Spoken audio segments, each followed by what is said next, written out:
ओम सहनाववतु सहनौ भुनक्तु सह वीर्यं करवावहै तेजस्विनावधीतमस्तु मा विद्विषावहै। ओम शांति शांति शांति। कठोपनिषद के दूसरे अध्याय की तीसरी वल्ली में 13 नंबर का मंत्र कल हम लोगों ने पढ़ा था, उसका भाष्य नहीं पढ़ा था। 13वां मंत्र दोबारा पढ़ते हैं। अस्ति तेवोपलब्धव्यः तत्त्वभावेन चोभयो। अस्ति तेवोपलब्धस्य तत्त्वभावः प्रसीदति। एक शब्द में कहना है तो इसको कहना पड़ेगा भक्ति के भीतर से क्या। शंकराचार्य इसको इसी तरह समझा। आत्मा या ब्रह्म या ईश्वर है, ऐसी उपलब्धि कर लेनी चाहिए। अस्तित्व एवं उपलब्ध तत्व भावेन च, और उसके स्वरूप की भी उपलब्धि कर लेनी चाहिए। वही दोनों की, भगवान है और भगवान का स्वरूप ऐसा है। अस्तित्व एवं उपलब्ध से, उसका क्रम इस प्रकार है। अस्थि का स्वरूप जो है वो उसके प्रति अभिमुख हो जाता है, प्रसन्न हो जाता है, उस पर खुश हो जाता है, अपना स्वरूप उसको प्रकट करके देता है।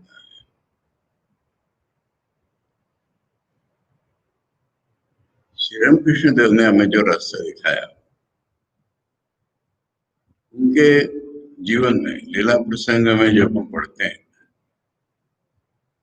तो पहले जब उनमें व्याकुलता उत्पन्न हुई, काली के मंदिर में पूजा कर रहे हैं, उनमें व्याकुलता उत्पन्न हुई, वो केवल काली के दर्शन की नहीं थी। उनकी व्याकुलता को स्वामी विवेकानंद ने सबसे बढ़िया समझाया है, माय मास्टर नाम की उनके व्याख्यान। स्वामी जी कह रहे हैं कि उनको ये प्रतीत हो रहा था कि मैं पत्थर की पूजा कर रहा हूँ, न इसके पीछे कोई रियलिटी भी है। स्वामी जी ने कहा कि हिंदू मात्र में ये भाव उत्पन्न होता है, वो हिंदू ढूंढना पड़ेगा हमको। फिर स्वामी जी ने ऐसा कहा, हिंदू मात्र में ये भाव उत्पन्न होता है कि मैं ये जगत में रहता हूँ, इसमें जो पेड़ पौधे पत्थर मनुष्य हैं दिख रहे मेरे को, उसके पीछे कोई सत्ता भी है।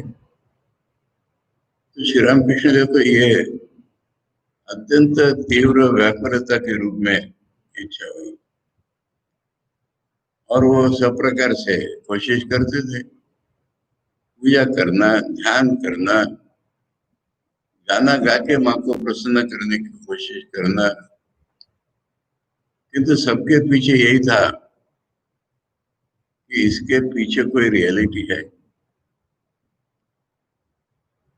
अब हम दोबारा लीला प्रसंग को देखते हैं कि जब उनका दर्शन हुआ, उसका वर्णन क्या है, किस प्रकार का है। श्री रामकृष्ण देव कह रहे हैं, खुद उनके शब्दों में बताया जा रहा है कि ज्योति, चैतन्य ज्योति समुद्र के तरंगे चारों ओर से गर्जना करते हुए मेरे पर टूटी, और इसमें मेरा मैं खत्म हो गया, डूब गया, ये जो भी हो। यही तो निर्विकल्प समाधि का वर्णन है। शारदा स्वामी हम प्रश्न उपस्थित कर रहे हैं, ये इस माँ की वो पूजा कर रहे थे, इस माँ का दर्शन हुआ कि नहीं हुआ उनको, ऐसा प्रश्न उपस्थित किया। फिर कह रहे हैं कि जरूर हुआ होगा, क्योंकि जब वो समाधि से बाहर आए तो माँ माँ कह रहे थे, इन्फरेंशियली वो कह रहे कि माँ का दर्शन भी हुआ था, परंतु हुआ तो निरुकर समाधि का ही वर्णन है। अब क्या हुआ, उसके बाद उनके जीवन में अवतार की कभी कभी बातें हमसे ठीक उल्टी होती है। पहले फल आ जाता है, अब उनमें व्याकुलता तीव्र बढ़ गई कि ये मुझे कॉन्स्टेंटली दर्शन होना चाहिए। ये कॉन्स्टेंटली दर्शन माने कोई मैं देवी को देखता रहूंगा ऐसा नहीं। खैर, वो भी उनकी इच्छा पूरी हुई। अब उन्हें तो इस दुनिया में रहना है ना, इसलिए उन्होंने अपने मन की एक आदत बना ली कि जो विश्वव्यापी शक्ति है, भगवान का जो सर्वव्यापित्व है, जिसको वो माँ कहते थे, जगन माता जिसका नाम है, उसका अनुभव लेकर के रहें, ये उन्होंने अपने मन की आदत बना ली थी। क्योंकि निर्विकल्प समाधि में अगर रहेंगे तो इस दुनिया में क्या काम करेंगे, इस दुनिया में अवतार रूप में हमें क्या समझाएंगे। इसलिए उन्होंने अपने मन की आदत बना ली थी कि सब समय मैं माँ को देख रहा हूँ, और माँ को देख रहा हूँ अर्थात भगवान का जो सर्वव्यापित्व है वो मुझे सब समय अनुभव में आता रहे।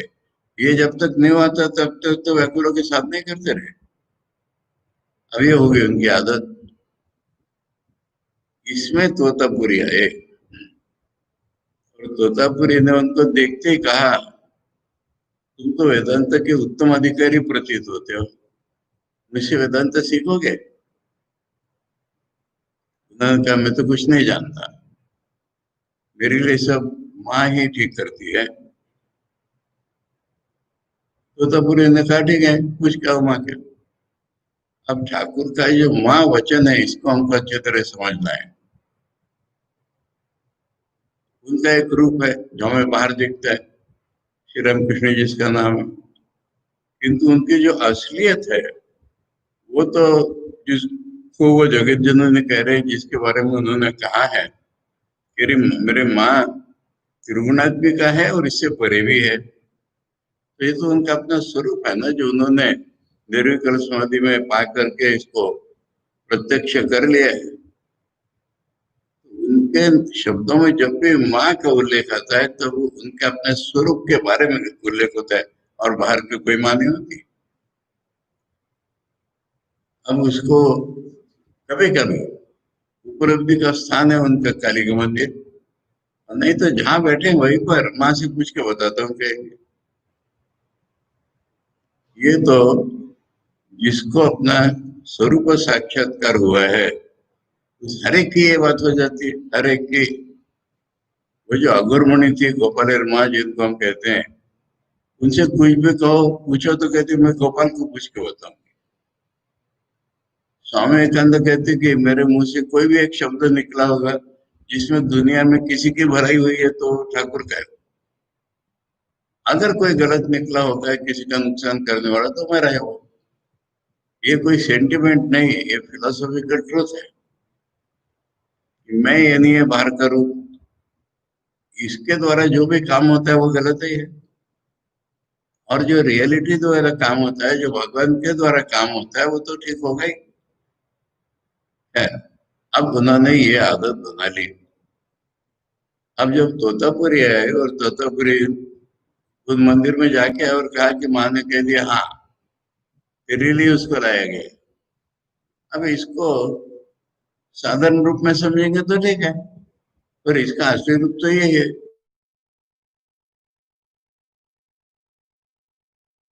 कि वेदांत सीखना, टेक्निकल वेदांत सीखना निरुक्त समाधि हो चुके हैं, पर वेदांत का शास्त्रीय ज्ञान पाना आवश्यक है। तब वेदांत सिद्ध होगा, तेरा क्या होगा उसमें। इसलिए तोतापुरी आए हैं जो उसमें निष्णात हैं। उनका कि हाँ, सीखूंगा। अब तोतापुरी ने जब उनको जो भी करना था, जो सन्यास वगैरह वो सब होकर के, तोतापुरी ने उनको उस पंचवटी के कमरे में बिठाया और कहा कि मन को नाम और रूप के परे ले जा। वो कहते मैं कोशिश जैसे ही करता, सारी दुनिया से तो एक सेकंड में कहो मेरा समिट के आ जाता मन, परंतु वो माँ के रूप में अड़ जाता है। ये सारा उनकी आदत का निशानी थी, उनको कोई अटकाव नहीं था। अब हम आगे पढ़ते हैं कि उन्होंने त्रस्त होकर के कहा कि मेरे से नहीं बनता नाम और रूप के परे जाना। यानी ईश्वर दुनिया में सर्वत्र व्याप्त है, इस अनुभव से ऊपर सर्वातीत में मन नहीं ले जा पा रहा हूं। तोतापुरी ने सोचा कुछ अटका है, तो उन्होंने एक कांच का टुकड़ा लेकर के श्री रामकृष्ण देव के भोगों के बीच में चुमा दिया जोर से और कहा इस पर ध्यान करो। तो वेदांतियों की एक टेक्निक होती है, परंतु याद रखिए कहीं भी ये उल्लेख मैंने नहीं पढ़ा आज तक कि श्री रामकृष्ण ने वैसा किया, कहीं भी नहीं। वर्णन तो यही आता है कि दोबारा वो ध्यान में कोशिश करने लगे और जैसे ही माँ का रूप सामने आ गया, ज्ञान खड्ग से उन्होंने उसको काट दिया। कहाँ भ्रूमध्य में मन एकाग्र करने का वर्णन कहीं दिया सामने। अब ये ज्ञान खड्ग क्या है? ये कि जो सर्वव्यापी है वही सर्वातीत है, ये ज्ञान है। गीता में भगवान जिसको मध्याम परमम कहते हैं, जिसको कठोपनिषद में ही तद विष्णु परमम पदम बोला है। विष्णु माने सर्वव्यापी भगवान, ये भगवान कृष्ण के रूप में हमारे सामने है।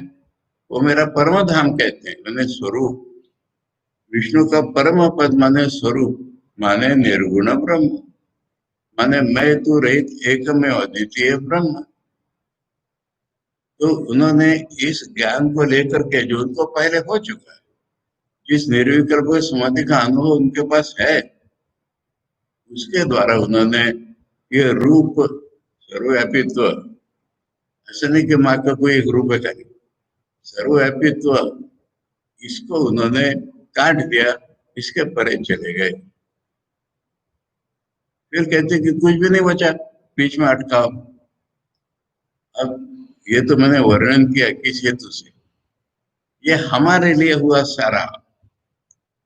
श्री रामकृष्ण देव जिस तरह से डायरेक्टली निर्विकल्प समाधि में गए थे, जो जा सकते हैं वो जाए, परंतु हम साधारण मनुष्य सर्वव्यापी का अनुभव करके ही सर्वातीत में जा सकते हैं।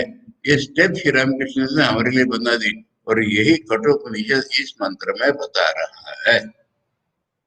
अस्तित्व उपलब्धस्य तत्व भाव प्रसिद्धति। अस्तित्व उपलब्धव्य तत्व भावेन च उभयो। अस्तित्व उपलब्धस्य तत्व भाव प्रसिद्धति। पहले मनुष्य ने भगवान है ऐसी उपलब्धि कर लेनी चाहिए। अभी कोई एब्स्ट्रैक्ट कल्पना नहीं है, ये उपलब्धि है, ये धारणा ध्यान ऐसा नहीं है, कंसेप्चुअल नॉलेज नहीं है, विश्वास नहीं है, उपलब्धि है। तो फिर माँ है ऐसी, आत्मा है ऐसी उपलब्धि का अर्थ है आत्मा सर्वव्यापी है। मेरी रियलिटी भी आत्मा है, दुनिया की भी रियलिटी आत्मा, इसको कहते हैं आत्मा है। आत्मा शब्द की व्याख्या में हमने देखा है, जो सर्वव्यापी है, जो हमारे भीतरी है बाहरी है, उसका नाम आत्मा है। जिसको आज हम सब्जेक्ट के रूप में फील करते हैं, मैं विषयी विषयों में हूँ, वो आत्मा है। इसलिए आत्मा है का अर्थ है मेरे ही अंदर और बाहर भी एक सर्वव्यापी तत्व है। परंतु इतने से ज्ञान पूरा नहीं होता। सगुण ब्रह्म के उपासक या जिनको हम साधारणतः भक्त कहते हैं, वैष्णव कहते हैं, जो कल्पना करते मैं कहीं वैकुंठ में जाऊंगा, उनका भगवान के सर्वव्यापित्व में, हम जिसे सगुण ब्रह्म कहते हैं, उसका अनुभव तो हो जाता है। निर्गुण की इच्छा तक मन में नहीं उठती। और निर्गुण के लिए वो कहते हैं कि हमें बंगाली में चीनी खेते चाय में चीनी होते चाहिए। मैं शक्कर बनना नहीं चाहता, मैं शक्कर होना चाहता हूँ। अब ये शक्कर का गुण है अलग है ना। ये शक्कर ऐसी है कि आप उसको खाने की कोशिश करो, वो आपको खा जाएगी। क्योंकि भगवान एक विषय तो है ही नहीं, कहीं भी नहीं है। हम उनको विषय बना रहे हैं, आनंद का अनुभव कर रहे हैं। परंतु यही आनंद तैत्तिरीयोपनिषद के अनुसार यही आनंद हमको बढ़ते बढ़ते अपने में डुबा देगा। यही आनंदमय कोश कहलाता है। तो इसलिए हम इस आनंदमय दुख भी होता है जिसको होना है उसको। मुझे अभी तक भगवान की प्राप्ति नहीं हुई। अहम ब्रह्मास्मि कहने पर भी मेरा अहम अभी बचा क्यों बचा? मुझे अलग नहीं बचाना है, मुझे भगवान में पूरा एक हो जाना है, घुल मिल जाना है। ये आनंद और दुख एक साथ ही होता है और इसके कारण जो है उसका पूरा डूबना कहें। अब जिनको ये पता नहीं वो पूरे डूबने से डरते हैं।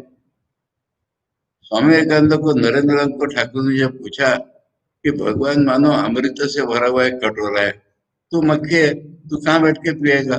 उनका मैं किनारे पर बैठ के पीऊंगा, मुंह बड़ा करके, डूब गया तो मर नहीं जाऊंगा। ठाकुर ने कहा अमृत का कटोरा है, बोला ना डूबेगा तो मरेगा कैसे? इसलिए ये सवाल हर एक के मन में आता है और इसका कठोपनिषद हमसे कह रही कि इससे पूरा नहीं हुआ जब तक तुम उसके सर्वातीत स्वरूप की उपलब्धि नहीं कर लेते, तुम्हारे जीवन की समस्या का हल नहीं हुआ। इसलिए अस्तित्व उपलब्धव्यम तत्व भावे न भयो।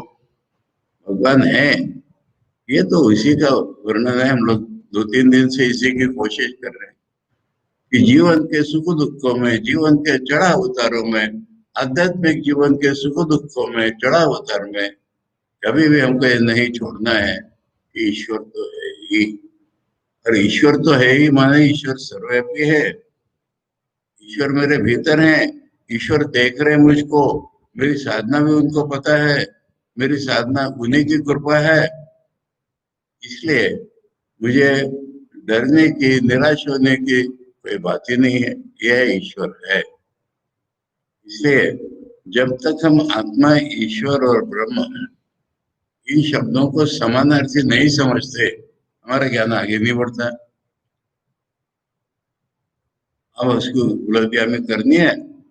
अब उपलब्धि करने के प्रयास के दौरान ऐसे ऐसे प्रसंग आते हैं, जैसे जब सारी दुनिया निकल जाती है तो क्या कुछ नहीं बचा? क्या शून्य हो गया? क्या ईश्वर है कि नहीं? ये सारे अनुभव के सवाल है। क्या उपलब्धि नहीं हो रही? क्या हो गया? देखो, जब हम सीढ़ी चढ़ते हैं, अगर हम इस सीढ़ी पर से पैर नहीं उठाएंगे तो उस सीढ़ी पर कैसे रखेंगे?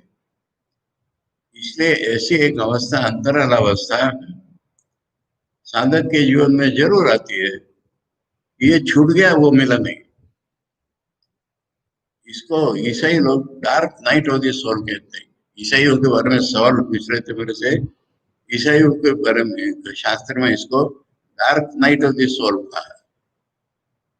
परंतु जब वो आगे बढ़ रहा हो तो रुकेगा नहीं ना, जी जाएगा। इसलिए अस्तित्व उपलब्ध, जिसको अस्थि रूप में उपलब्धि हो गई है, उसके प्रति तत्व भाव तो मैंने मुंह बढ़ाया हुआ है, ले ले मुझे। हमने इसी कठोपनिषद में पहले पढ़ा था, यम एव एष वृणुते तेन लभ्या। जो साधक इस आत्मा को वर्ण करते हैं, जिस साधक को आत्मा बिना और कुछ चाहिए ही नहीं, उसका उसको आत्मा मिल जाता है। अर्थात आत्मा अपना स्वरूप उसके बोध में प्रकट कर देता है। वही चीज यहाँ पर इतनी साधना के बाद, इतना योग समझाने के बाद वही बात यहाँ पर आई है। जब पंचावतिष्ठन्ते ज्ञानानि मनसा स कह दिया, बुद्धिश्च न विचेष्टति। बुद्धि की चेष्टा माने अहम ब्रह्मास्मि। बुद्धि की चेष्टा माने हलचल बुद्धि की, और बुद्धि की हलचल मैं बने के बिना कैसे होगी? परंतु वो जब रुक जाती है, अब हम आचार्य क्या कहते पढ़ेंगे 13वें मंत्र का भाष्य, तस्मात् अपोय असतवादी पक्षम आसुरम। तस्मात् माने पिछले मंत्र से संबंध कि रूप नहीं दिखता, ये नहीं दिखता, बाहर से कानों से नहीं होता, इससे नहीं होता। अस्थि को पकड़ के रखने वाले कोई होगा। इसलिए तस्मात् माने इसलिए असतवादियों का जो पक्ष मन में आता है, कुछ नहीं है कुछ नहीं है, उसको निकाल करके आपको यह, उसको आचार्य ने कहा है आसुरम पक्ष। असुर स्वभाव के जो लोग हैं, मनुष्य में होते हैं देवता, मनुष्य में होते हैं असुर। असुर का अर्थ है इंद्रिया। असुर माने जो इंद्रिय प्रधान, उसको असुर। तो भगवान नहीं है तो क्या है, मैं हूं, मेरी इंद्रिया है, मुझे वो चरितार्थ करनी है, दुनिया को मैं क्यों मानूं। ये हुए रावण, कुंभकर्ण, हिरण्याक्ष, हिरण्यकश्यपु, इनका वर्णन।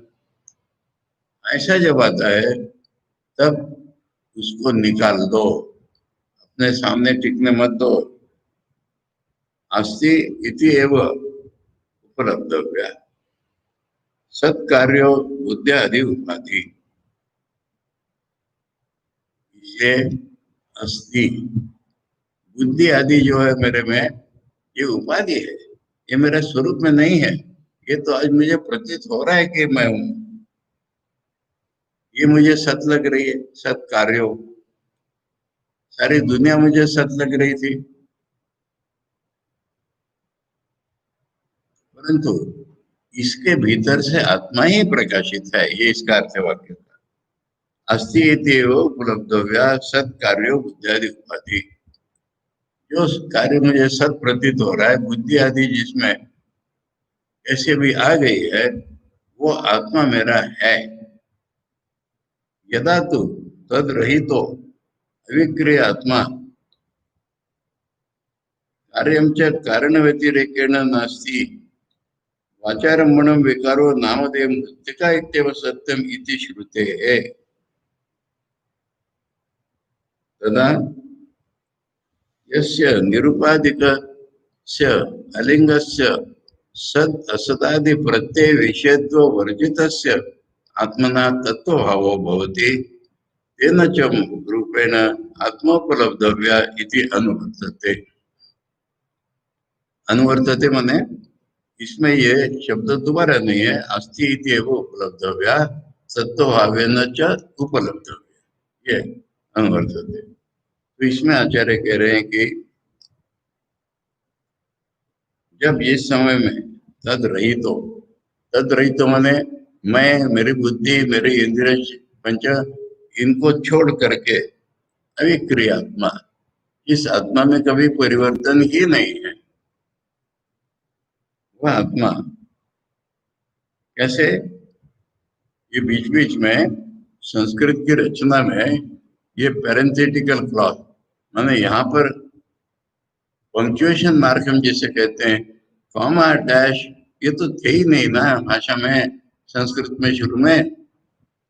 इसलिए ये पैरेंथेटिकल क्लॉज समझना है। कार्यम च कारण व्यतिरेकेण नास्ति। जो मैं दुनिया देख रहा हूँ, जो मैं अपने को देख रहा हूँ, ये तो मूल के बिना है ही नहीं, ये तो कारण रूप में ही सत्य है। जैसे उदाहरण दिया, छांदोग्य उपनिषद ने सिखाया, वाचारम्भण विकारो नामधेय मृत्तिका इत्येव सत्यम। मिट्टी से घड़े बनाए, घड़े क्या है, एक रूप है, और उसका एक नाम दिया हमने, घड़ा। तो ये नाम जो है, ये तो वाणी का विकार है, खाली नाम मात्र है।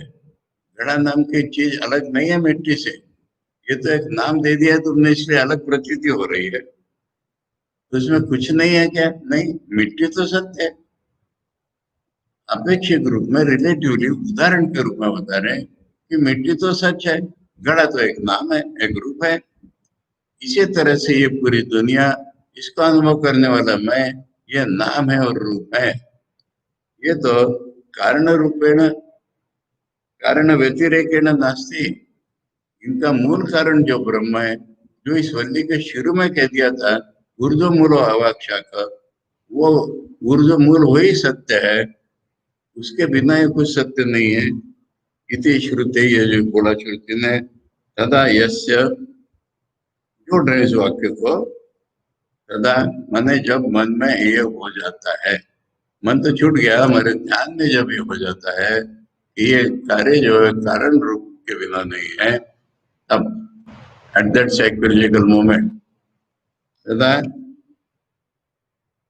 यस्य निरुपाधिकस्य, जिसमें कोई उपाधि ही नहीं है, जिसमें कोई तात्कालिक रूप में भी इंद्रिय मनोबुद्धि का संबंध नहीं है, अलिंगस्य, जिसके बारे में अलिंग कहा था, जिसका बाहर में कोई चिन्ह नहीं है, सब छूट जाएंगी दुनिया तब जो प्रकट होता है।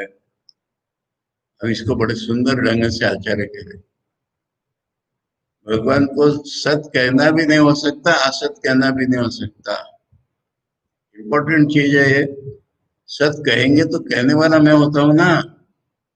जब हम किसी ऑब्जेक्ट को सच है कहते हैं तो हम उसको देखते हैं, इसलिए हम उसको सच कहते हैं।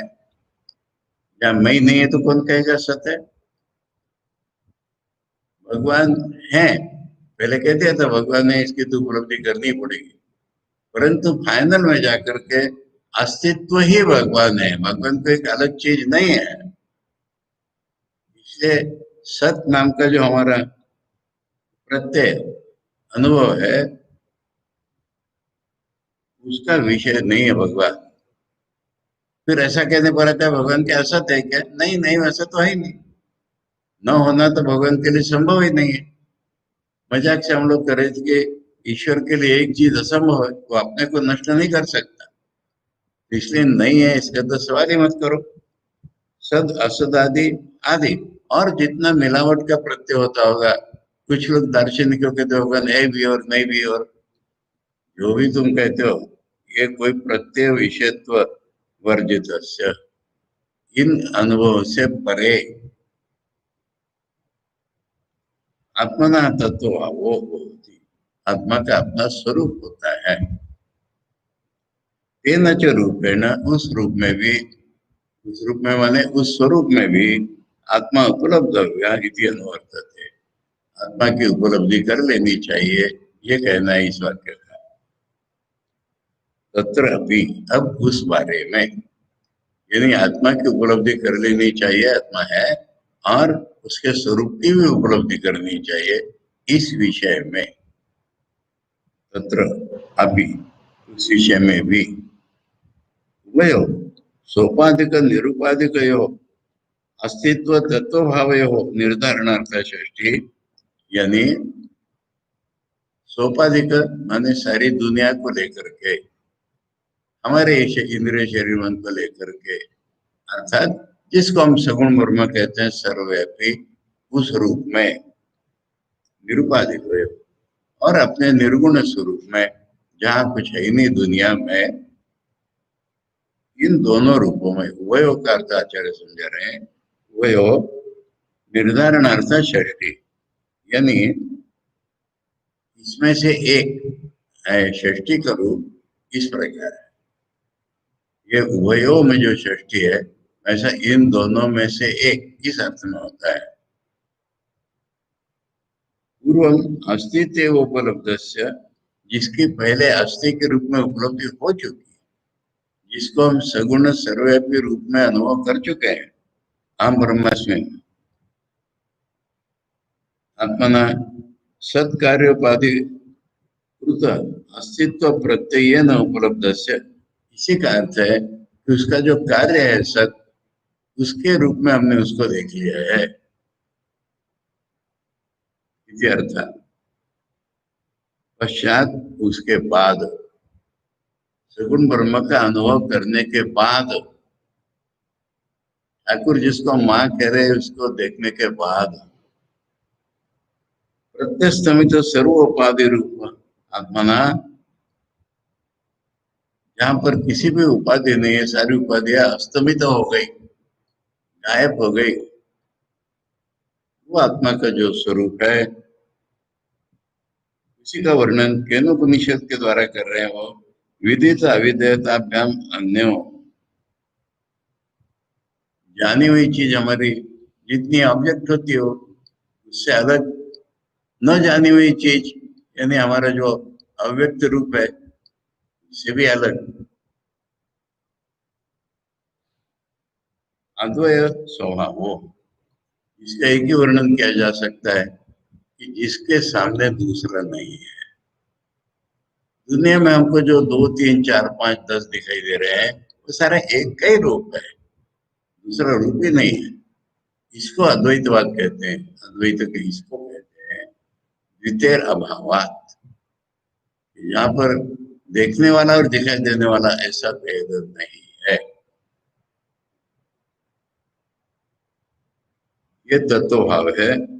इसका बृहदारण्यक उपनिषद में वर्णन नेति नेति ऐसा ही होता है। यानी जो भी स्थूल सूक्ष्म कारण अनुभव हमको होते हैं वो सब विषय विषय विभाग में होते हैं, वैसा नहीं है आत्मा। और हम उसको क्या कह सकते, आत्मा का नाम ही वहां पर नेति नेति कर दिया। यानी पहले कहेंगे कि आत्मा या ईश्वर सृष्टि से प्रलय करता है, ईश्वर कृपालु है, ईश्वर ऐसे हैं वैसे हैं, तो हमारा मन उनसे जुड़ जाता है। और तब कहेंगे ऐसा कुछ नहीं है, दुनिया है ही नहीं तो ईश्वर ये परम करुणिक कहाँ से होंगे, दुनिया है ही नहीं तो वैसे कहाँ से होंगे। जब इन उपाधियों को हटा दिया जाता है तब ईश्वर की प्राप्ति होती है। इसलिए नेति नेति कहते हैं उनको। इति बृहदारण्यक उपनिषद ने उसको 19 निगेटिव में प्रकट किया है। अस्थूलम अनणु और अस्वम 19 प्रकार के न न न कहें। याज्ञवल्क्य ने गार्गी को समझाते में तैत्तिरीयोपनिषद में उसी को अदृश्य अनात्मे अनिरुक्ते अनिलयने, यह आत्मा शब्द का अर्थ शरीर का मुख्य भाग जो दिखता नहीं है, जिसमें कोई पेड़ का तना होता है ऐसा नहीं है। अनिरुक्ते जिसका कोई स्वरूप वर्णन नहीं किया जा सकता। अनिलयने इसका कोई घर नहीं है जिसमें आत्मा रहे। आत्मा ही सब कुछ होने के कारण ऐसा नहीं है। इसके भीतर हमारे शरीर के भीतर छोटा बन के नहीं आत्मा बैठा है, उपलब्धि का स्थान है वो केवल। जिसके लिए ऐसा कोई उपलब्धि माने रहने का स्थान नहीं है इत्यादि श्रुति निर्दिष्टा इन उपनिषदों में जैसे बताया। प्रसिद्धति प्रसिद्धति का अर्थ आचार्य करे अभिमुखी भवती आत्मा प्रकाशनाय, अपना स्वरूप प्रकटने के लिए तैयार हो जाता है मन की इस अवस्था में। पूर्व अस्थि इति उपलब्ध होता, आचार्य याद दिला रहे, जिसने अस्थि का अनुभव कर लिया उसके लिए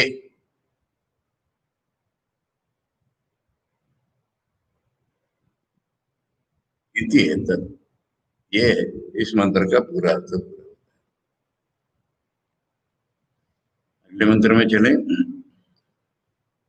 ये कैसे हो, सगुण ब्रह्म की उपलब्धि कैसे हो पहले, जिसके बाद हमको निर्गुण की उपलब्धि होगी। कितने प्रकार से एक ही बात को समझा रहे हैं कठोपनिषद। आचार्य कहते हैं कि तो हजारों माँ बाप से अधिक करुणामयी है वे श्रुति। यदा सर्वे प्रमुच्यन्ते कामा ये अस्थिरिति श्रिता अथ मर्त्यो अमृतो भवति अत्र ब्रह्म समश्नुते। इसको भी और मूल रूप में लेना पड़ेगा। सीधा अनुवाद तो इसका ये हो गया कि जब जब मैंने काल नहीं होता, जब मैंने मन की अवस्था होती, जो कामनाएं इसके हृदय में श्रित है। कामना आत्मा में श्रित नहीं है, हमारे जो मैंपन है उसमें श्रित है हृदय में। वो सारी छूट जाती है, सर्वे विदाउट एक्सेप्शन जब छूट जाती है। अब ये सारी कामनाएं कैसे छूटेगी, जब विषय विषय भाव छूट जाता है तभी तो छूटेंगी, नहीं तो कामना रहेगी। पतंजलि साहब हमको कितना भी समझाएं अनासक्त, इम्पॉसिबल है। अगर प्रकृति नाम की चीज हमसे कोई रियल है तो वही वासना है। पर जहां पर ऐसा विषय विषय भागे नहीं रहा तब वासना निकल गई। और यही गीता में बताया। गीता में तो कठोपनिषद की छाया जबरदस्त है। शीत प्रज्ञ के लक्षण में भी पहला श्लोक यही है, अरे कामनाएं निकल गई वो शीत प्रज्ञ होगा। वो यहाँ पर कह रहे हैं कि जो हमारे हृदय में यानी अनुभूति स्थान में, यानी मैं दुनिया का अनुभव ले रहा हूं जहां पर, वहां पर कामनाएं सारी बैठी हैं। वो सारी जब छूट जाती हैं, जब मैं और दुनिया विषय और विषय अलग नहीं रहते। अथ, अथ माने उस समय, उस समय, उस साइकोलॉजिकल मोमेंट में ये मर्त्य, जब तक कामनाएं हैं, जब तक विषय विषय विभाग है, तब तक ये मरते ही है। इसका शरीर चाहे वैकुंठ में जाए या कहीं भी जाए, मरते ही है। किंतु इस समय जब कामनाएं निकल गई, विषय विषय विभाग मिट गया, मर्त्य अमृत हो, ये अमरण धर्म हो गया। मुक्त जो होता है आदमी, उसका अनुभव ऐसा नहीं होता कि अब मैं मुक्त हो गया। उसका अनुभव होता है, अरे मैं तो नित्य मुक्त ही हूँ, कहाँ बंधन था मेरा। जब तक आदमी बंधन में है, वो मुक्ति को असंभव तक मान लेता है। जब मुक्त होता है तो इतने दिन में बंधन, अरे उसको बंधन तो भ्रम था मेरा, मैं तो बंधन में था ही नहीं, अमर हो जाता है। मरने के लिए उसका शरीर ही नहीं, जो छूट जाएगा तो मरेगा। अत्र ब्रह्म समझते, उसी क्षण इसी जीवन में मरने के बाद नहीं, वो ब्रह्म को प्राप्त कर लेता है, यानी ब्रह्म स्वरूप हो जाता है। ब्रह्म स्वरूप यानी सर्वव्यापी सर्वातीत तो हो जाता है। ये जो अहम प्रतीत हो रहा था, ये मर्त्य था, किंतु इस अहम के बदले को सर्वातीत सर्वव्यापी ब्रह्म ही उसको अनुभव में आने लगता है, मैं के रूप। हम ब्रह्मास्मि जो कहते हैं उसका अर्थ ऐसा होता है, जो ब्रह्म है ना वही तो मैं हूं, ऐसा उसका अनुभव हो जाता है।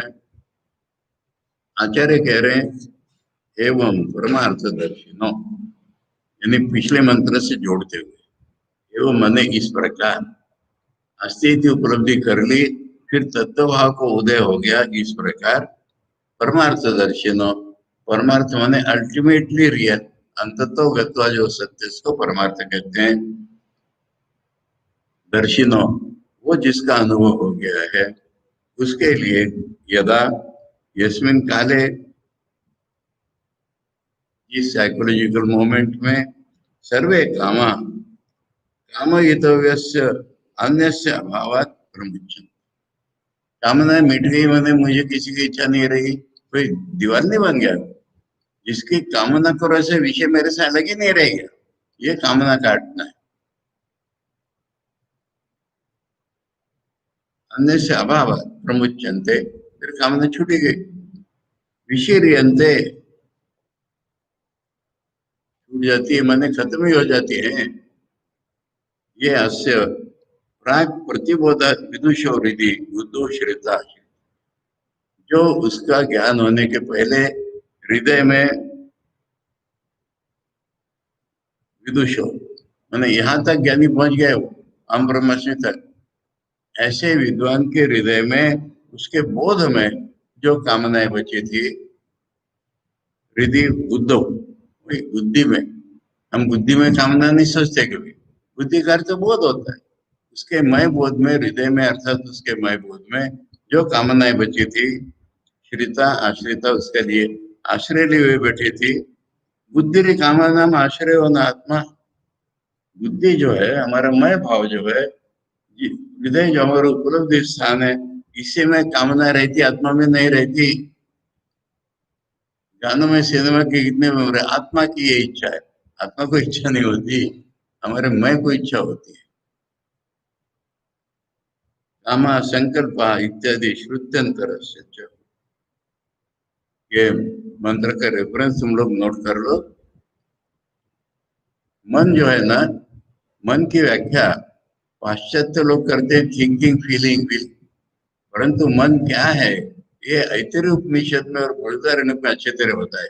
ये बृहदारण्य का मंत्र है, जहाँ मन क्या है होता है। 153 बृहदारण्य 153 पुस्तक में जो दिया हुआ है, बृहदारण्य 153, काम संकल्प इत्यादि श्रुत्यंतर, कामना संकल्प ऐसा करूंगा, ये तो कामना से ही आता है ना, इत्यादि इत्यादि बहुत सारी चीजें कामना करूंगा, वो सारी खत्म हो जाती है। अथ तदा, उस सौभाग्य के क्षण में, ज्ञानेश्वर महाराज क्या कहते हैं, सोने का क्षण अमृत से उसकी आरती उतारी गई, उनके काव्य में रूप गए। सोनियाचा क्षण अमृते ओळख अनुभव कौन का ये मर्त्या प्राक प्रबोधात आसित स, जो प्रबोध पूरा ज्ञान होने के पहले मर्त्य था, स प्रबोधोत्तर कालम, ज्ञान होने के बाद अविद्या काम कर्म लक्षण से मृत्यु हो। मृत्यु क्या है? अज्ञान, यानी दुनिया को अपने को सत्य समझना, उसी से उत्पन्न होने वाले काम और उसके कारण हम कर्म करते हैं, कर्म, ये सारा ही मृत्यु है, मृत्यु रूप है, क्योंकि मृत्यु के कारण हो जाता है। इस मृत्यु विनाशात, मृत्यु माने विनाश, अमृत इसे छूट करके वो अमृत हो जाता है। अमृत का अर्थ हम लोग बार बार देख रहे हैं, खाली मरना नहीं है, नहीं, आनंद, स्थिर, पवित्र, शुद्ध आनंद रूप हो जाता है। गमन प्रयोजक से मृत्यु और विनाशात गमन अनुपपत्ते है, कहीं जाना, संसार में ट्रांसमाइग्रेशन या ब्रह्मलोक को भी जाना, ये तो इसका प्रयोजक जो है मृत्यु है। मरते हैं फिर जीते हैं, ये जो मृत्यु है, या हमारा ये विषय विषय भाव है, ये खत्म हो जाने के कारण गमन अनुपपत्ति, फिर जाने का ही कहीं सवाल नहीं रहता है। जाने का हेतु जो हमारी अपूर्णता है वो खत्म हो जाने के कारण जब जाने का सवाल ही नहीं आता है। इसका और एक उदाहरण लीजिए, यही वो इसी शरीर में, इसी संसार में प्रदीप निर्वाणवत, बुद्ध लोग निर्वाण कहते हैं, गीता ने इसको ब्रह्म निर्वाण कहा है। आचार्य यहाँ पर उदाहरण दे रहे हैं, दिया बुझ गया, दिया मने मैं, ये बुझ गया, निर्वाणवत, उस प्रकार से बंधन उपशमान, बंधन मेरे छूट गए, ब्रह्म समझते, अब मैं ब्रह्म ही हो गया, ब्रह्म ही वो भवती इत्यादि, ब्रह्म प्राप्त करता है मैंने ब्रह्म ही हो जाता है, ये इसका अर्थ है। यदा सर्वे प्रविद्यन्ते हृदयस्य यः ग्रन्थयः अथ मर्त्यो अमृतो भवति एतावधि अनुशासनम। एतावधि अनुशासन माने उपनिषद खत्म हो गया, ये उपनिषद डिक्लेयर कर, महत्वपूर्ण चीज है, क्योंकि इसके बाद अभी 2-3 मंत्र बाकी हैं। तो वो जो है ना, वो कुछ अधूरे ब्रह्म ज्ञान का लक्षण होगा जो वहां तक पहुंच नहीं पाते होता, क्योंकि ये तो यहाँ पर डिक्लेयर कर दिया उसने, यहीं तक उपनिषद है। अनुशासन माने ज्ञान का सिखाना, यही तक है, खत्म। कहाँ तक है? वही रिपीट किया है, आज का नाम बदल दिया, कामना को उन्होंने अब कहा हृदय ग्रंथि। और हृदय ग्रंथि जब एक कहते हैं ना, तो अज्ञान का अर्थ होता है, किंतु यहाँ बहुवचन में आया, हृदय से ग्रंथया। हम जिसको मानस मनोविज्ञान में कॉम्प्लेक्स कहते हैं, उसका ये नाम। एक बार मैं हूं, ये अज्ञान हमारे में जो होता है, मैं सुपीरियर हूँ, मैं इंफीरियर हूँ, मैं ब्राह्मण हूँ, मैं फलाना हूँ, मैं ढिमका हूँ, ये सारे हमारे हृदय के कॉम्प्लेक्सेस, गांठें बड़ी हुई है, हमारी सोच तक ठीक नहीं होने देती, ये सारी गांठें होती है हमारी। कामना ही नहीं रही, मैं के स्वरूप के पार चला गया, तो ये हृदय की सारी गांठें टूट गई। जब हृदय की सारी गांठें, देखो ब्रह्म के समान सरल हृदय मनुष्य दुनिया में नहीं मिलता, ठाकुर के समान सरल हृदय मनुष्य दुनिया में नहीं मिलता। हर एक के मैपन में कुछ होता ही है। एक उदाहरण बताएं इसका, माँ से, शारदा देवी से लोग कह रहे हैं, माँ आपको कैसे पहचाने, आप तो बिल्कुल साधारण स्त्री जैसी रहती हैं। माँ ने कहा, मेरे जैसी बिल्कुल साधारण एक और औरत ढूंढ के ले आओ तो मालूम। कोई औरत क्या, पुरुष क्या, साधारण होती ही नहीं, कॉम्प्लेक्स के रूप में बैठा ही रहता है। माँ कह रही, मेरे जैसी साधारण स्त्री औरत तो ले आओ ढूंढ करके। इस साधारणत्व ही माँ का असाधारणत्व है। इतना सरल मन दुनिया ने देखा ही नहीं आज तक।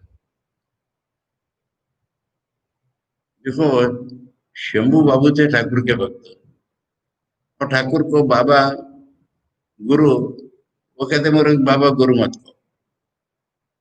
उसकी पत्नी माँ के प्रति इतनी भक्ति हो गई थी, वो अपने घर ले जाकर के प्रति मंगलवार को से मिलता है जय मंगलवार।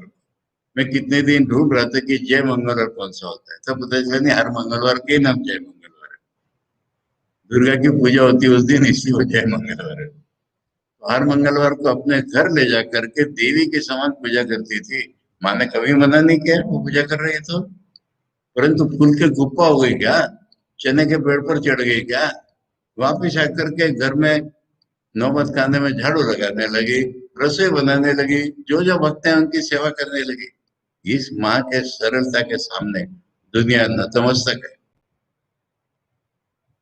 माँ से हमने क्या सीखा, ऐसा मेरे से किसी ने सवाल पूछा था। ठाकुर से क्या सीखा, आध्यात्मिक कैसे बने। माँ से क्या सीखा, ये आध्यात्मिकता पचा लें कैसे सीधे बने रहे।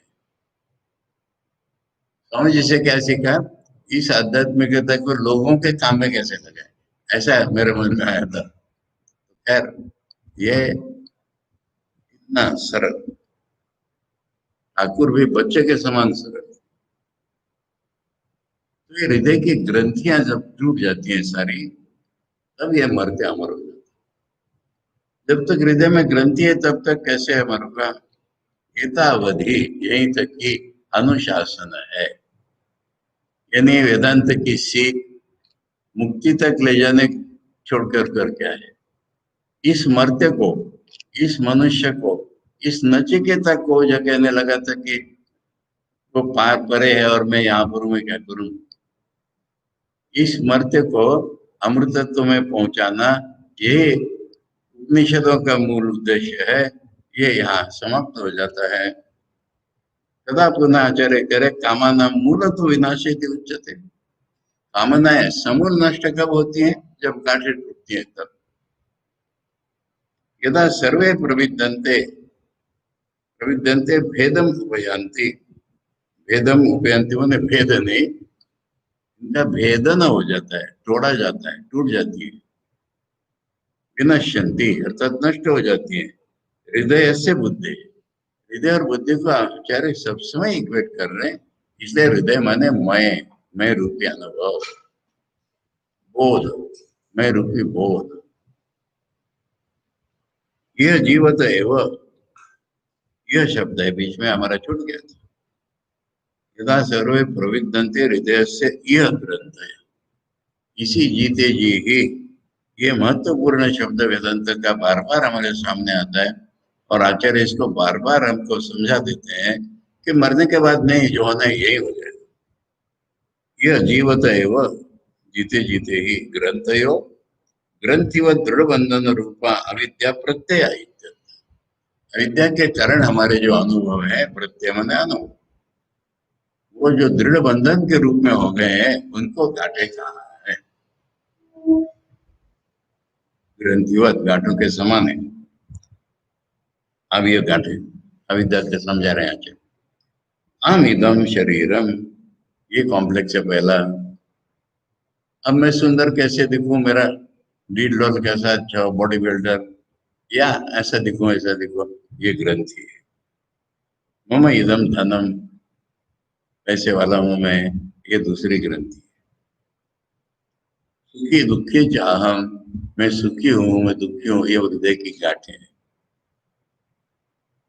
इति एवं आदि लक्षण, इति एवं आदि, इस प्रकार के लक्षण जिसमें है वो गांठें।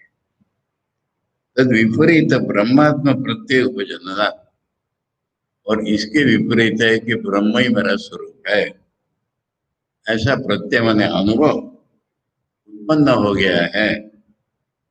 ब्रह्म ही वाहमस्मी, ये शब्द सुंदर होता है। ब्रह्म ही तो मैं हूं, मैं ब्रह्म। जो कहते हैं कि मैं कहती तो शरीर मन इंद्रिया आ जाती है, वो ब्रह्म कैसे होंगे। जो ब्रह्म है उसको छोड़ करके मेरा कुछ रहा ही नहीं है, वही मैं हूँ, असंसारी, मुझे कोई ट्रांसमाइग्रेशन नहीं है।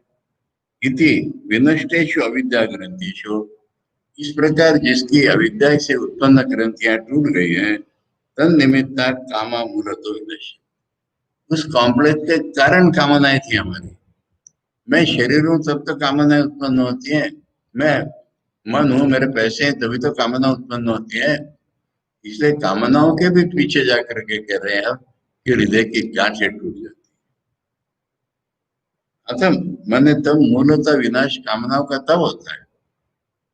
अतः मर्त्यो अमृतो होती, तो मर्त्य जो है अमृत हो जाता है। इति एतावद ही, एतावद एव, एतावद मात्रम, यही माने यहीं तक, इतना ही, न अधिकम अस्ति इति आशंका।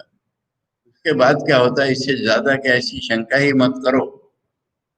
फाइनलिटी की छाप देना ये गीता का उपनिषदों का हमेशा काम रहता है, बस इससे ऊपर और नहीं। कठोपनिषद ने पहले भी कह दिया था, पुरुषान्न परम किंचित ना सा काष्ठा सा पर, तो इसलिए इसके ऊपर कुछ नहीं आशंका करते हुए शंका ही मत करो इसके ऊपर की। अनुशासनम अनुशिष्टि उपदेशा सर्व वेदांता नाम इति वाक्य शेष, इस वाक्य के अंत में पूरा करने के लिए जोड़ो, ये अनुशासन है सारे वेदों का, सारे वेदांतों का। अब यहाँ केवल वेदांत किसको कहते हैं, इसके 2-4 मिनट में चर्चा कर ली जाए।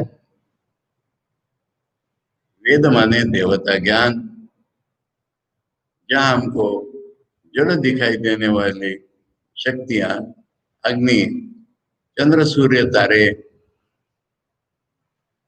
पेड़ पौधे, घर जंगल, सब में चेतन प्रतीत होने लगता है, देवता ज्ञान, इसको वेद कहते हैं। और इसका अंतिम सीमा वो है जहां पर एक ही चेतन प्रतीत होता है। ये सारे उसके रूप होते हैं समष्टि में, व्यष्टि में वही मैं तुम के रूप में आता है। और जड़ नाम का जो हमको दिख रहा था, वो तो इसी का नाम रूप में से अभिव्यक्ति है। ये वेदांत है। सारे वेदांतों की सीख तो यहीं पर समाप्त हो जाती है। अब क्या बचा है और क्या नहीं, कल उपनिषद की विधिवत समाप्ति की आशा है। इसमें कुछ थोड़ा सा बचा है, उपनिषद में बचा, पर सब ऐसे नहीं पहुंच पाते, वो कहाँ तक कैसे जाते हैं ये वर्णन, उसका वर्णन है। क्योंकि डिक्लेयर कर दिया उपनिषद का, उसके बाद अगर कुछ मंत्र आते हैं तो वो उसके द्वियम रूप में, सेकेंडरी रूप में वो वर्णन होता है। ये कल देखा जाएगा। ओम सहना भवतु सहनौ भुनक्तु सह वीर्यं करवावहै तेजस्विनावधीतमस्तु मा विद्विषावहै। ओम शांति शांति शांति। हरि ओम तत्सत। श्री राम कृष्णार्पणमस्तु। एक घोषणा कर दो अभी, कल भगवान की दया से अगर कठोपनिषद समाप्त हो जाता है, परसों से हम इसी समय यहीं पर ईशोपनिषद शंकर भाष्य समेत लेंगे। सभी लोग सुन लीजिए, कठोपनिषद समाप्ति पर ही था जब हमने ये ऑनलाइन शुरू किया, और कठोपनिषद समाप्त कल हो जाने की आशा है। उस वक्त हम लोग एक, आप लोगों को ये कभी कभी कठिन भी मालूम हुआ होगा, इसलिए एक सरल सी उपनिषद हम लेंगे, ईशोपनिषद। परसों से ईशोपनिषद शंकर भाष्य के साथ चर्चा होगी।